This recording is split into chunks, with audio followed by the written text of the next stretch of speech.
By Bodo Job Info YouTube channel आसा खालामो नोंथांमोना बयबो मोजाङै दङ दा फाइनाली दिनै लेटेस्ट आपडेट नोंथांमोननो लाबोदों आं एक्चुअली गोबां बिजियाव दङमोन दा नोंथांमोननि थाखाय दिनैसो टाइम होनो हादों आरो लोगोसे बे समावनो मोजां खबर बेनो जाबाय आसाम हेल्थ डिपार्टमेन्टआव गोबां बुरजा भेकेन्सि एनाउन्स खालामबाय बेनो जाबाय पोस्टआ टेक्निकल थागोन आरो नन टेक्निकल थागोन ग्रेड 3 आरो ग्रेड 4 अफिशियल नोटिस एबा अफिशियल आपडेटखौ जों नायगोन स्टाफ नार्सआव गोबां पोस्ट दङ 10,000 प्लस पोस्ट दङ आरो लोगोसे मोजां खबर फैगासिनो दङ मानोना दासान्दि आसाम बाजेट जागासिनो दङ बेनिखायनो नोंथांमोना दिनै फार्स्ट टाइम बेनो जाबाय आसाम हेल्थनि सायाव लाबोग्रोबाय आरो बियो एडिआरआव थानाय नङा आरो लोगोसे एडिआरआ एक्सट्रा फैगोन आसाम पुलिस फैगोन आरो एपिडिसिएल आरो पिएनआरडिआव गोबांथार पोस्टआ फैगासिनो दङ दा गोबाव खालामा जों थांनो आपडेटआव दा लोगोफोर जों फैबाय DME नि अफिशियल साइटआव मानोना बे एग्जामखौहाय कन्डाक्ट खालामगोन DME आ इन्टारभिउखौ बेनिफ्राय नोंथांमोना पोस्टिं जागोन दा बे एग्जामा एक्चुअली कम्बाइन एग्जाम जागोन आरो बे डिपार्टमेन्टआ हेल्थआव DME थायो बेनिफ्राय DHS थायो आयुष थायो आरो DHSFW बे मोनब्रैजों मोनसे कम्बाइन एग्जाम जायो आरो सेलेक्सन खालामनानै जि पोस्टआव डिपार्टमेन्टआव मोनहैया बे नोंनि बाथ्रा नाथाय गासैबो हेल्थनि आन्दारावनो गोग्लैगोन दानिया बे नटिसआ बबेयाव होदों आरो माब्लानिफ्राय एप्लाइ जागोन जों डिटेल्सखौ नायग्रोगोन बेनिफ्राय नोंथांमोना जायफ्रा चेनेलाव गोदान बड' जब इनफ'आव साबस्क्राइब खालामना ला जाहाथे लेटेस्ट साख्रिनि आपडेट मोननो हायो आरो जेब्ला अफिशियल नटिस होगोन दा बावैनो नैबावहाय नोंथांमोना नैबे लेटेस्टआव फैनानै नटिसखौ नायनो हागोन दा एक्चुअली आङो टाइम होया जाहैबाय माने आं फरेस्टार ग्रेड 1 थाखाय इन्टारभिउ होदोंमोन दा एक्चुअली 11 जुलाइआव जोबदों आरो फिजिकेल टेस्टआव क्वालिफाइड जाबाय नेक्स्ट लेभेल दंबावो बेनो जाबाय रिटेन एग्जामिनेशन आरो बाइबा टेस्ट दङ जास्ट स्टेज 1 जोबदों बेनिफ्राय उनावहाय आरोबाव एग्जाम आरो बाइबा टेस्ट दंबावो दा जियानो जा नोंथांमोना बयबो आंनि थाखाय प्रे खालामबानो जाबाय जाहाथे साक्सेस जानो हायो दा बेखौ दोनथ'नानै जों दानिया थांसै बेनो जाबाय अफिशियल आपडेटखौ नायनोसै अपडेट बिगसिट आसाम बाजेट 2026 आरो 27 थाखाय बाजेट जागासिनो दं बेनि गेजेराव आसाम बाजेटनि थाखाय पोस्टआ फैबाय गोदानै पोस्ट प्रपोज खालामबाय बेनो जाबाय 33,240 नायदो नैबे फाइनान्सियेल इयार बे बोसोरनि थाखायनो 33,240 भेकेन्सिस एनाउन्स खालामखाबाय बेनो जाबाय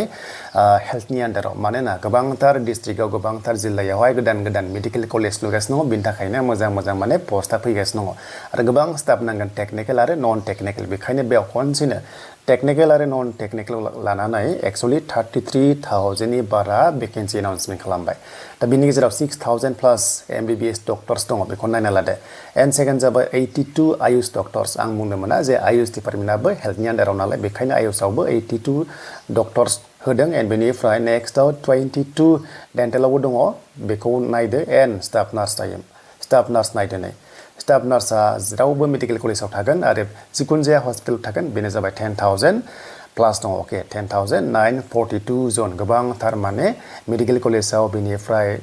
नोंथांमोना जि हेल्थ सेक्टराव बहाय स्टाफ नार्सआ जिनेम जेनेखि BSc खालामनायफोरा एबारे बांसिन चान्सखौ मोननो थांगासिनो थांनाय बाराव 600 नि बारा फैदोंमोन एबारे 10,000 फैबाय नोंथांमोना बे फाइनान्सियेल इयार 2026-27 थाखाय थ' नोंथांमोना बेखौ मोननो हाबाय आरो नेक्स्ट फैनाय लोगो नोंथांमोना 4,000 नि बारा फार्मासिस्टबो दङ नै 4,669 फार्मासिस्ट दङ एन्ड नेक्स्टआव लेब टेक्निशियान्सबो दङ 4,669 बे सेम पोस्ट दङ माने नाम्बार्स आरो देन बेनिफ्राय 67 रेडियोग्राफार्स अके नोंथांमोना नै रेडियोल'जि डिपार्टमेन्टआव बेखिनिया नोंथांमोना मोननो हादों देन नेक्स्ट फैबाय दाना ANMबो दङ ANMआ 1,000 एसे बारा दङ एक्चुअली ANMआ थांनाय बाराव साख्रि खांबाय DME नि आन्दाराव गोबांथार होदों अब्लाबो आरोबाव गोदान ANMs फैबाय दाना फैबाय नन टेक्निकेलाव स' नन टेक्निकेल होनोबा ग्रेड 4 स्टाफ मानोना गोबांथार मेडिकेल कलेज लुबाय आरो गोबांथार ग्रेड 4 स्टाफ दङ दा बेखायनो पोस्टआ 4,625 नोंथांमोना मोननो हादों लोगोसे ड्राइभारबो दङ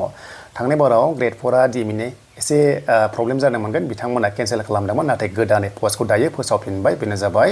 4,625 नै माने गोबांथार बावहाय नोंथांमोना नन टेक्निकेलाव मोननो हाबाय लोगोसे एकाउन्टेन्ट दङ अके स' एकाउन्ट दङ स' नोंथांमोना बे एकाउन्टनि एग्जामाबो जायाखैमोन माने बे पोस्टखौबो केन्सेल खालामदोंमोन अके आरो नैबे ड्राइभारखौबो बेखौहाय थांनाय बारावनो ओंखारदोंमोन नाथाय केन्सेल खालामनानै एग्जाम लायाखैमोन एबार फिन खनसेबाव होफिनबाय अब्ला नोंथांमोना जायफ्रा ग्रेड 4 एप्लाइ खालामनो सानदोंमोन खालामनो हासिगोन लोगोसे एकाउन्टआव खालामनो हासिगोन आरो ड्राइभाराव नोंथांमोना खालामनो हासिगोन माने जियानो जा नोंथांमोननि थाखाय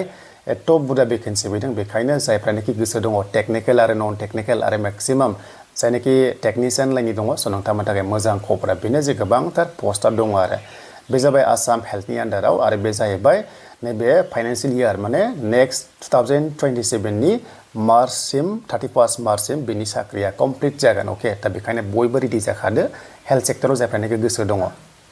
दा स्पेशेलि स्टाफ नार्सआव बांसिन पस्टआ दङ नै एन्ड नेक्स्ट लेभेलाव एडिआरनि आपडेटखौ नोंथांमोना लाबोगोन दाना फैबाय एप्लाइआ माब्ला जागोन स' एप्लाइआ माब्ला जागोन एप्लाइ जानाय सिगां नोंथांमोना मा अफिसियेल नटिस मोनग्रोगोन वेबसाइटआव DME-आवहाय आरो बेखौ थाबैनो होसिगोन जेब्ला बे दानावनो होयो नोंथांमोना लेटेस्ट आपडेट लाबोगोन स' बेखायनो बड' जब इनफो इउटुब चेनेलाव नोंथांमोना जाहाथे नायबाय थायो